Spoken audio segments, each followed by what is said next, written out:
My name is Joaquin Castro, and I proudly represent the great city of San Antonio, Texas, in the United States Congress, and I have a delegation of several other members of Congress here with me. We wanted to come here with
as you all know, there are still many folks under Title 42 that are being summarily expelled. Unaccompanied minors like the ones you saw today are not. They are being processed and their asylum claims are being considered. I think all of us would agree that the pictures that we've seen at the CDC facilities, as they've often been now and in the past, are horrendous, and that nobody should be kept in those conditions. Those are awful conditions. That even these facilities that have better conditions than the CDC processing centers are not the places for kids. That kids should be moved quickly along to their family sponsors. So we were here today to check on the status of the children. We had a chance to have conversations with them. There are folks that were from Guatemala, Nicaragua, El Salvador, many of the places in Central America. They told us a little bit about their journeys and about their lives. Most of them have family members here that they're trying to get to while they have their asylum claims processed. We also had very good discussions with the leadership of this facility, BCFS out of San Antonio, about practical recommendations for the Biden administration to speed up the process by which asylum claims are considered, so that people don't have to wait either in these facilities, but most certainly in the CDC facilities. We've seen pictures of again recently. And so we're here today to find solutions. We're here today to go back to Washington and offer recommendations for how this process can be improved, how the asylum process can be improved, and people's human rights can be respected. And so we came away today with the feeling that we have something to share with the administration. The administration also visited here a few weeks ago. There have been other delegations, both Republican and Democrat, that have come through here. But most of all, our focus is on a solution to this issue. We're glad to see that the administration, the Biden administration, is building up the capacity to handle the kids who have presented themselves for asylum. You all have probably heard that there's going to be at least one facility, if not two facilities in San Antonio. Also a facility at the Dallas Detention Center, and another one in California, San Diego, perhaps another place. But again, the ultimate goal is to get kids into the safest place, which is the families and sponsors, so that they can have their asylum claims processed. So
what it means to be in their situation. And for me, it took me back to being a young kid, just like themselves. We met today 13, 14, 15, 16-year-olds.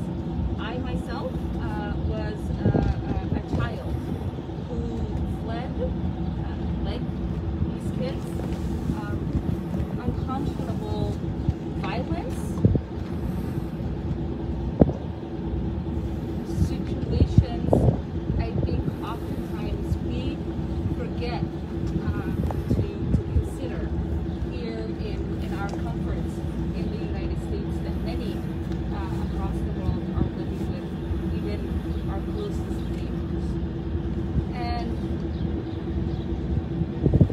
what I was also reminded is that oftentimes when we are having these conversations, you hear people say, you know, couldn't the president just tell them not to come? Couldn't, we have messaging and signals sent from an administration, from leaders that tell these families to be responsible and to not put their kids through the horrendous journeys that they're putting their children. And what I want to remind people is that when my father was making a decision for me at the age of 8 to flee conflict, he was making a decision for me to live. That was the most reasonable and responsible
looking at crisis intervention and trauma-informed care, which these young people, as you know, need.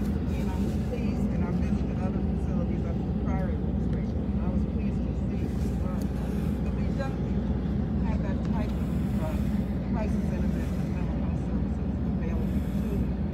Secondly, the young people we talk to, they, even though they've had a very difficult time in the country coming here, they have a lot of hope. They want to see their families. They want to talk to their families. They want to be with their families and their spouses. And so the time that they spend here needs to be short, and we need to find ways to expedite the process so that they can be reunited with their spouses and their families. And I think that as a member of the Appropriations Committee, I serve on the subcommittee on health and human services, and as well as chair of the State Foreign Operations subcommittee of the committee with Congressman Aguilar and Congresswoman Wilson. I think what we've learned today will really inform the funding decisions that we make as we move forward to make sure that the children's health and safety are a priority, and to make sure that the time frame is expedited so that they can be reunited. Finally, I would just say, as chair of the subcommittee on state and foreign operations, we are working with the Biden-Harris administration to really address the root causes, which Congresswoman Omar and Congressman Castro laid out. And so I'm very proud of my efforts on that subcommittee. We really want to get to the root causes and to work with the Biden-Harris administration, of course, with our Vice President now, leading them to address the poverty, economic development, and violence, and all of the issues that underlie what takes place in these children right here. So thank you all very much. Thank you all. But really, this is a mission of, I believe, what we have to do, not only as members of Congress, but as human beings, as parents, and as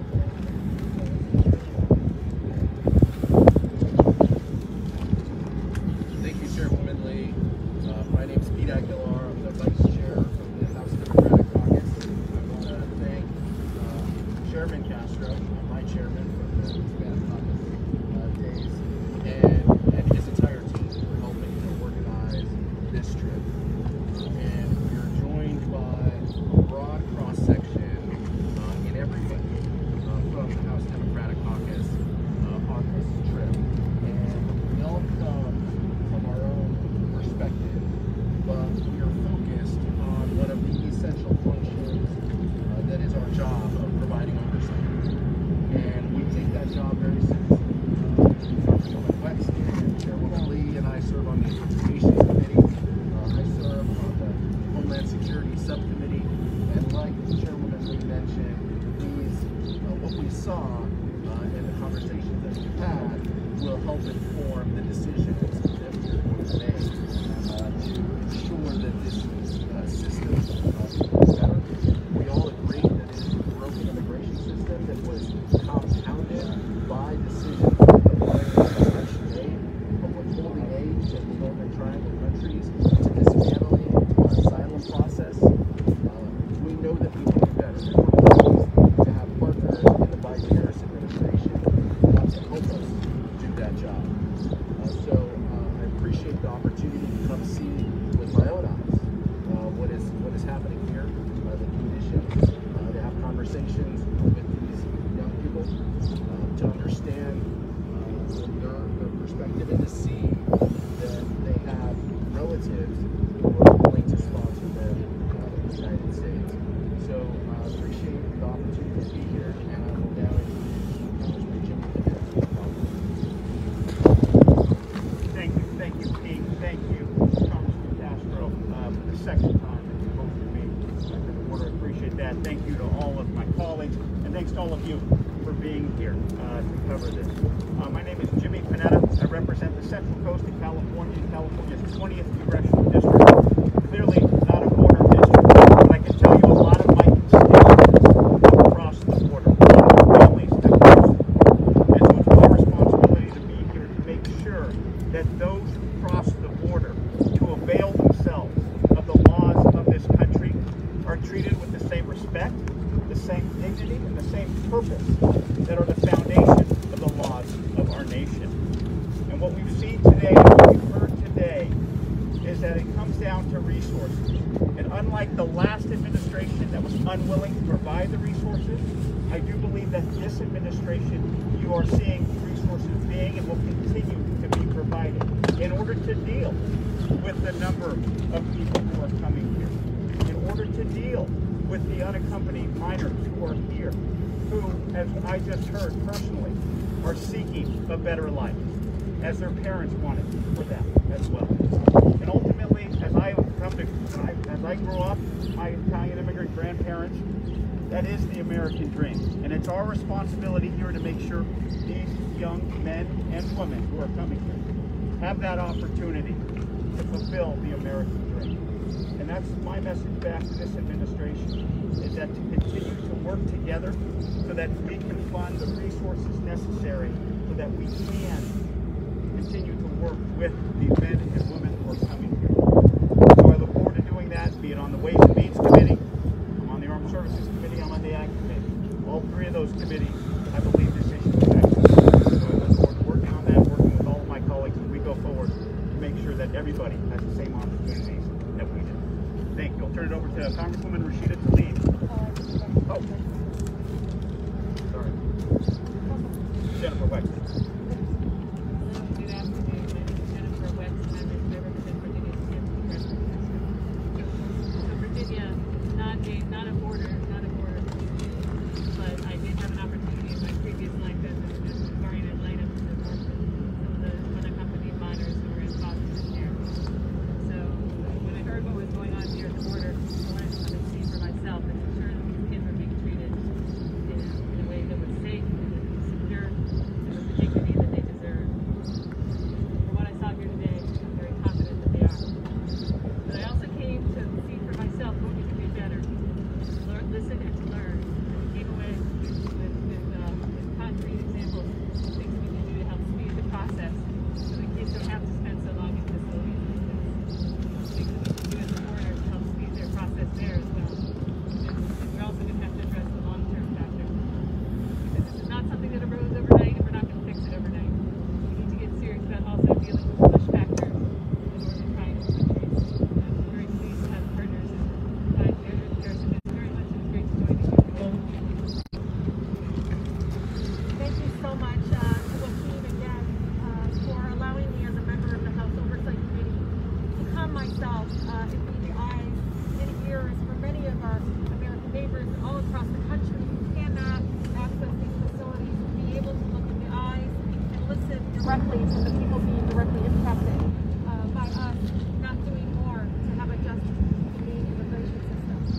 You know, today a young boy from Guatemala just looked at me and I said, well, what is it that you want me to know? What do you want the president to know? And he said that I'm a human being. And it was that simple for him. And I looked at him, and for me, I want to do right by somebody that just is seeking that kind of human being, to be just acknowledged as a fellow being. And one of the really important things that we learned here today is these are frontline organizations on the ground here, federal agencies on the ground here who are telling us this is what you can do. This is what you can do to make sure that children can live, right? And today, as I got off this bus, all I could think of is Jacqueline. Jacqueline, who was only 7 years old when she died in detention in 2018 under our care. I don't want that to happen to any child under our care. So it is our responsibility and our duty to come here, to be the eyes and ears for our country, to make sure that we do right. What I can tell you is I'm optimistic that if the Biden administration has already sent folks here to listen to recommendations of how we can be able to make sure that these children are not already facing more trauma when they get here. You can hear this and see it in their faces. I'm a mother. I saw it in their faces. They're tired, but they're so scared. And it's so important for us to be able to understand that these are children. These are children. And so today they gave us those recommendations, and I'm hopeful that this leadership with the folks that we see here today will go back and make sure that, again, the resources are here, but also the policies are in place to make sure that, again, that we are treating them humanely. And there are processes now that are legal. And again, we need to make sure that we're following those processes and not allowing people to use these folks as some sort of political puppet. They're not. These are children. And it's again very important that we are here to investigate, to see it, to have that oversight, and again do right by these folks. And again, you know, I don't want to hear about another 7-year-old or anyone under our care to have gotten that sick and died. And again, what I saw here today, again, was, I was hopeful that we are leading with compassion, finally. So thank you all so much. All right, well that concludes our remarks to the members of Congress. We have time for about 3 questions. We've got to get back to San Antonio. Some of the folks are going to go on to a hostel. Is having people inspect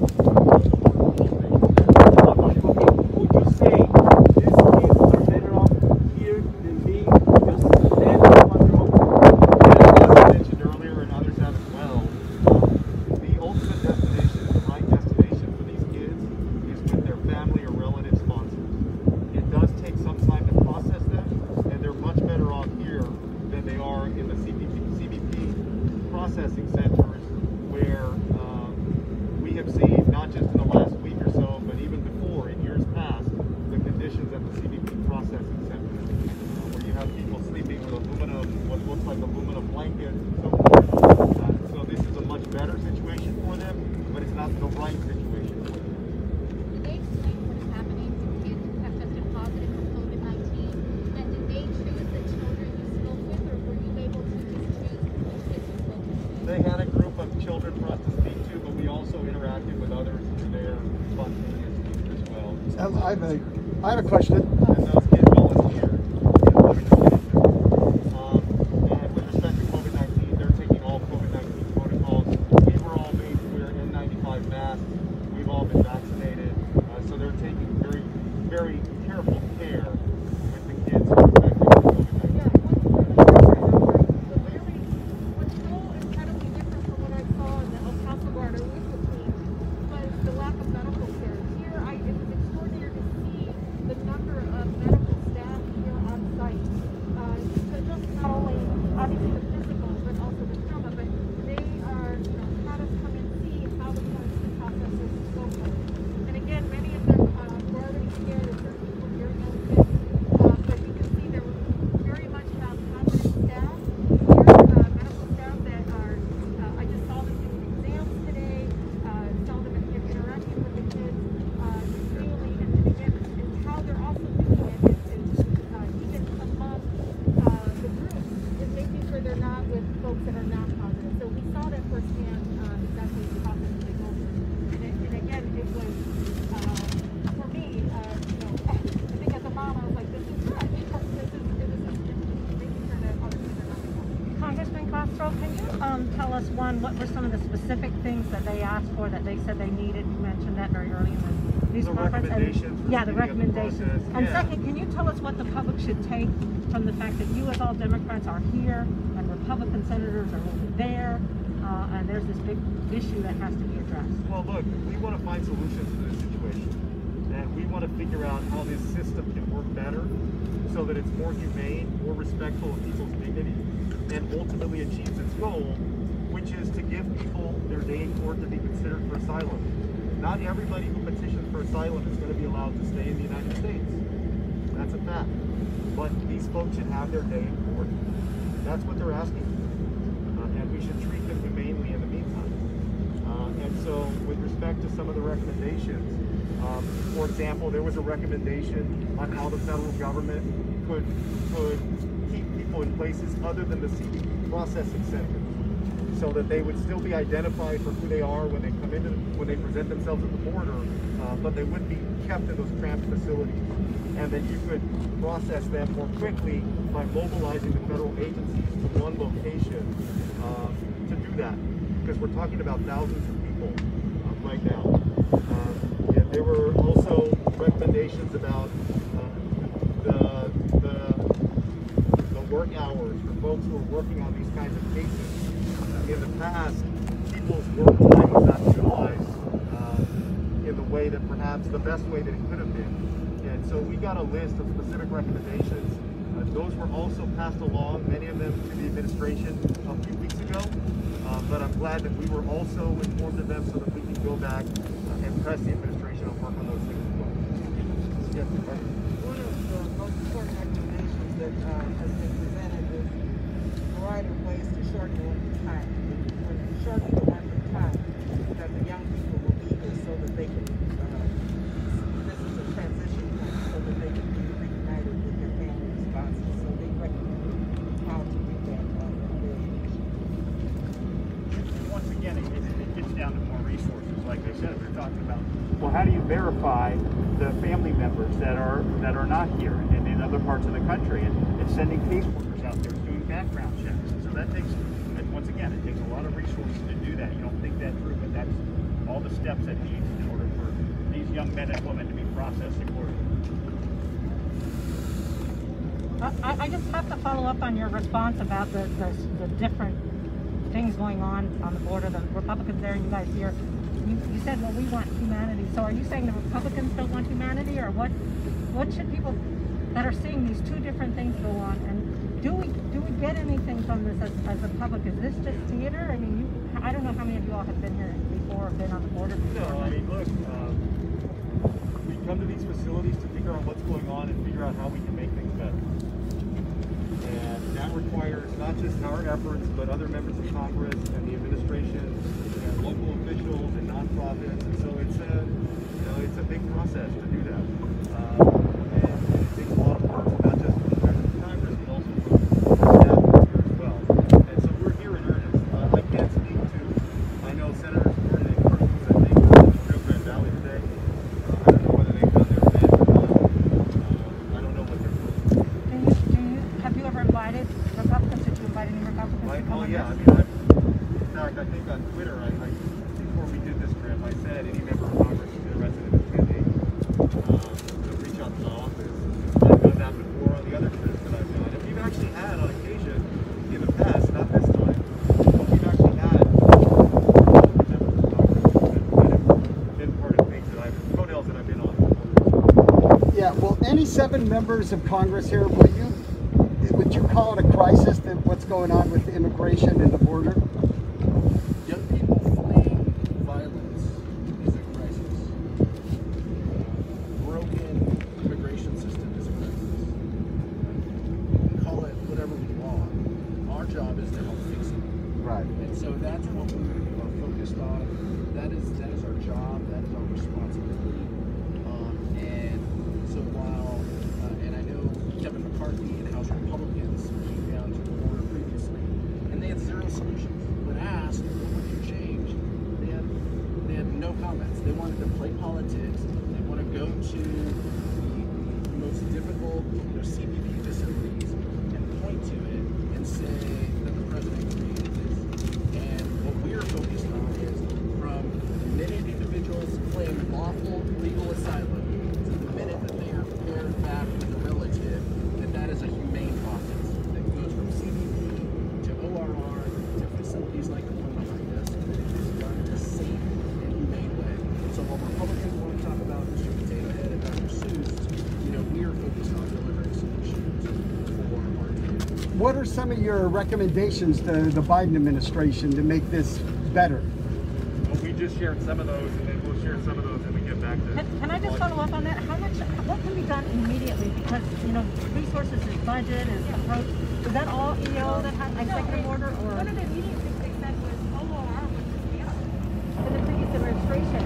And they didn't put a request for proposal out to basically be able to continue to have opportunities for the humanitarian process with children. So it was very clear from folks here, they told us there was nothing because the previous administration completely cut the program on any humanitarian process. And then they said, they understood, what political maneuver that was. But we understand that hurt our country, and not being able to, again, have this